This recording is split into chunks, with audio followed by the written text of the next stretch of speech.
Assalamualaikum warahmatullahi wabarakatuh. Perkenalkan, nama saya Alfiana Sayuna. Saya mahasiswa asuransi S1 Fakultas Ekonomi Bisnis Islam UIN Antasari Banjarmasin. Video ini saya buat untuk memenuhi tugas medal dari mata kuliah Komunikasi Bisnis. Materi yang dibahas dalam video ini tentang penulisan pesan positif dan negatif.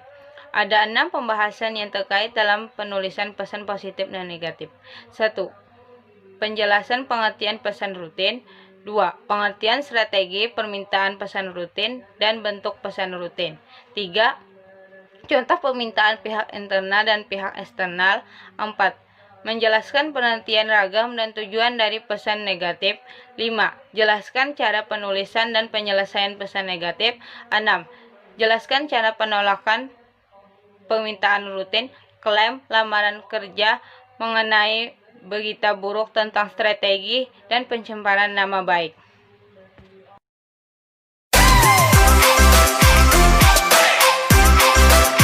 Pengertian pesan rutin adalah penyampaian pesan yang terkait dalam kegiatan bisnis setiap hari-hari yang bersifat rutin, penting, dan segar.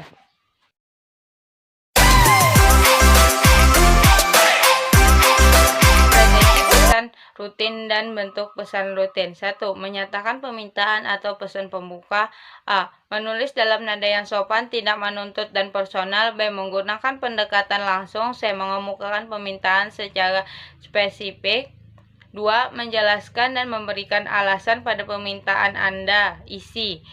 A. Jelaskan alasan permintaan Anda penting. B. Menjelaskan setiap potensi manfaat personal permintaan Anda. C. Meluncurkanlah permintaan yang komplit ke dalam daftar permintaan. 3. Mintalah dilakukan tindakan spesifik penutup. A. Menginformasikan kontak yang dapat dihubungi untuk memenuhi permintaan Anda. B. Ekspresikan rasa terima kasih Anda. C. Menyatakan dengan jelas setiap tanggal waktu permintaan Anda.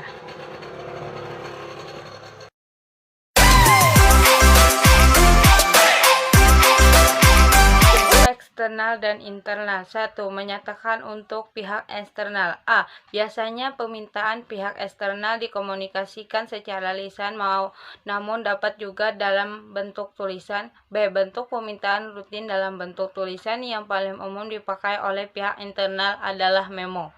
2. Permintaan untuk pihak eksternal. A. Permintaan informasi ke pihak eksternal dapat berupa pesan, klaim, permohonan kredit, dan undangan. B. Apabila permintaan dilakukan sebagai tanggapan atas sesuai iklan, maka perlu dicantumkan informasi mengenai di mana dan kapan iklan dibaca atau ditulis.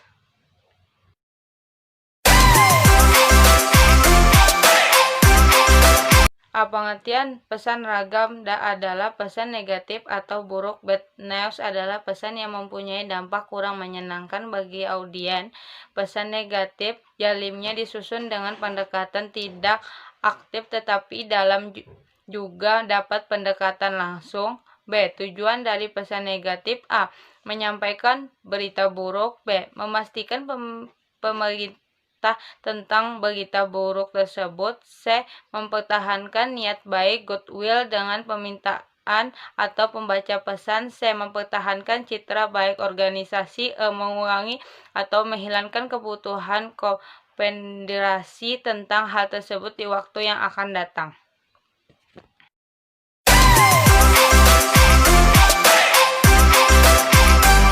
Menjelaskan cara penulisan pesan negatif. 1. Menggunakan bahasa yang sopan, kata yang tidak bisa. 2. Menggunakan pasal positif dalam pesan negatif. 3. Menjelaskan kesalahan penerimaan dalam kalimat pasif. B. Menyelesaikan pesan negatif. 1. Revisi pesan Anda untuk memastikan semua jelas, lengkap, dan ringkas. 2. Memilihkan desain dan data letak yang bersih dan profesional. 3. Pastikan pesan negatif disampaikan tepat waktu.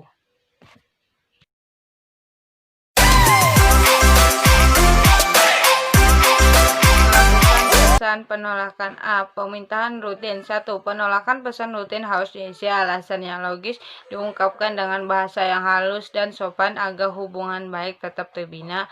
2. Pendekatan langsung baik digunakan secara rutin, membutuhkan respon cepat.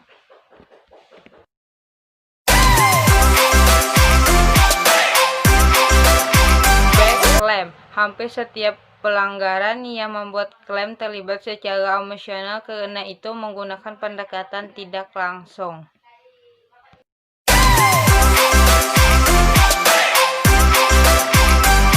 Saya lamaran pekerjaan. 1.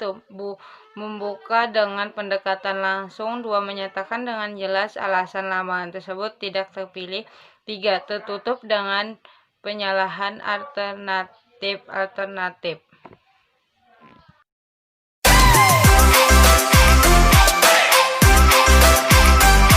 D. Mengenai berita buruk tentang strategi.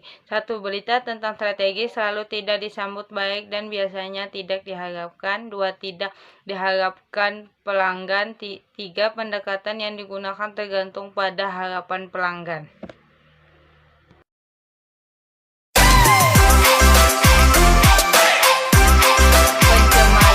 Baik. 1. Pencemaran nama baik adalah sebuah pernyataan yang dapat merusak atau regulasi seseorang. 2. Untuk menghindari tuduhan melakukan pencemaran nama baik, harus bisa melakukan A. Jangan pernah menggunakan bahasa yang kasar. B.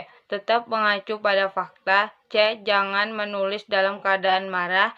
D. Meminta saran dari sisi hukum tentang pesan yang dinyatakan. D. Berkomunikasi secara jujur. Sekian video komunikasi bisnis, semoga bermanfaat. Wassalamualaikum warahmatullahi wabarakatuh.